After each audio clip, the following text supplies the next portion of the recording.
Covid കാലത്ത് വാങ്ങിയ മരുന്നുകൾ ഉപയോഗശൂന്യമായതിൽ വീഴ്ച കണ്ടെത്തുന്നതിന് പകരം വിവരം പുറത്തു വന്നത് എങ്ങനെയെന്ന് കണ്ടെത്തണമെന്ന നിലപാടുമായി Kozhikode corporation.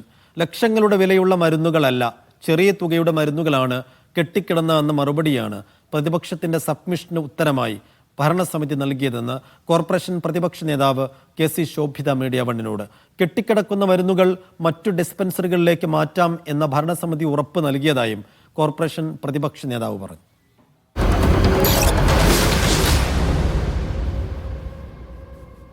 Kozhikode corporation Covid കാലത്ത് വാങ്ങിയ മരുന്നുകൾ ഒരു സാംസ്കാരിക നിലയത്തിൽ, ജില്ലയിലെ തന്നെ ഒരു സാംസ്കാരിക നിലയത്തിൽ കെട്ടിക്കിടക്കുന്നതായുള്ള വാർത്താ മീഡിയ പുറത്തു കൊണ്ടുവന്നിരുന്നു. ഇന്ന് കോർപ്പറേഷനിൽ പ്രതിപക്ഷം സബ്മിഷനായി ഉന്നയിച്ചിരിക്കുകയാണ്. ഇപ്പോൾ പ്രതിപക്ഷ നേതാവ് ശോഭിത നമ്മളോടൊപ്പം ചേരുന്നുണ്ട്. വളരെ ഉത്തരവാദിത്വത്തോടുകൂടി ഹെൽത്ത് ഓഫീസറും സ്റ്റാൻഡിംഗ് കമ്മിറ്റി ചെയർമാൻ ഡോക്ടർ ജയശ്രീയും അതിന് മറുപടി പറഞ്ഞപ്പോൾ സംഭവത്തെ ഏറ്റവും ലാഘവപരമായി കാണിച്ചുകൊണ്ട് ഡെപ്യൂട്ടി മേയറുടെ മറുപടിയാണ് വന്നത്. അപ്പോൾ അവിടെ ഡെപ്യൂട്ടി മേയർ പറഞ്ഞത്, നിങ്ങൾ ഈ പറയുന്ന പെരുപ്പമൊന്നും ഇതിനില്ല, വളരെ നിസ്സാരമായിട്ടുള്ള കാര്യമാണ്. നിങ്ങൾ പറഞ്ഞ ലക്ഷക്കണക്കിന് രൂപയുടെ മരുന്നൊന്നുമില്ല, ഏറിയ ഒരു 80,000 അല്ലെങ്കിൽ 1,00,000 രൂപയുടെ മരുന്നുണ്ടാവും. അത്രയും ആ വിഷയത്തെ എത്ര നിസ്സാരവൽക്കരിക്കാൻ പറ്റും, ആ രീതിയിലുള്ളൊരു മറുപടിയാണ് ഡെപ്യൂട്ടി മേയറുടെ ഭാഗത്തു നിന്ന്. നമ്മൾ മനസ്സിലാക്കേണ്ടത് ഭരണസമിതി ഈ വിഷയത്തെ എത്ര ഗൗരവതരമായി കാണുന്നു എന്നുള്ള. എന്നിട്ട് അദ്ദേഹം പറയുകയും ചെയ്തു, നിങ്ങളെ മാധ്യമപ്രവർത്തകരെ വരെ അവഹേളിച്ചുകൊണ്ട്, അതായത് എൻ്റെ അറിവിൽ മീഡിയ വണ്ണാണ് ഈ വാർത്ത ആദ്യമായിട്ട് റിപ്പോർട്ട് ചെയ്തിട്ടുള്ളത്. അപ്പം മീഡിയ വണ്ണിന് എങ്ങനെ ഈ വാർത്ത കിട്ടി, അവരവിടെ വരാനുണ്ടായ സാഹചര്യം എന്താണ്, അത് അന്വേഷണം നടത്തണം എന്നാണ്. മരുന്ന് കെട്ടിക്കിടുന്നത് സംബന്ധിച്ചുള്ള അന്വേഷണം നടത്താൻ അപ്പം ഞാൻ ചോദിക്കുകയും ചെയ്തു, ഇവിടെ ഈ ഒരു കുറ്റകരമായ വീഴ്ച ഉണ്ടായതിനെയല്ല അന്വേഷിക്കേണ്ടത്, നിങ്ങൾ എന്ത് വിവരമില്ലായ്മയാണ് ഈ കൗൺസിലിൽ പറയുന്നത്.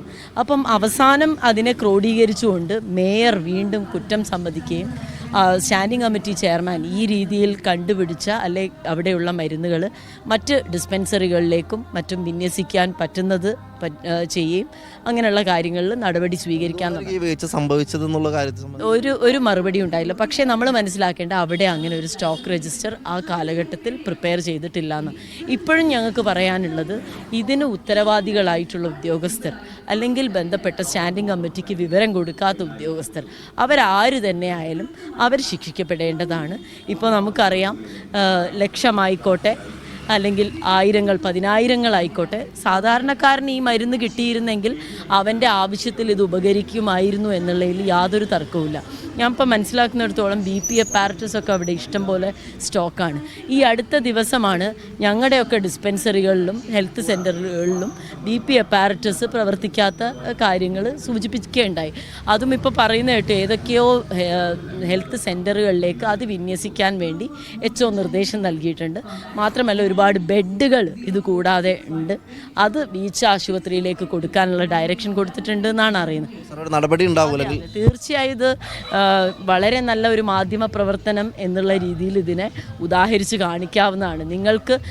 നിങ്ങൾക്കായാലും ജനപ്രതിനിധി എന്നുള്ള രീതിയിൽ ഞങ്ങൾക്കായാലും കിട്ടിയ വിമർശനത്തിന് ഈ രീതിയിലുള്ള നടപടി ഉണ്ട് എന്ന് അറിയുന്നതിൽ ഏറെ സന്തോഷമുണ്ട്.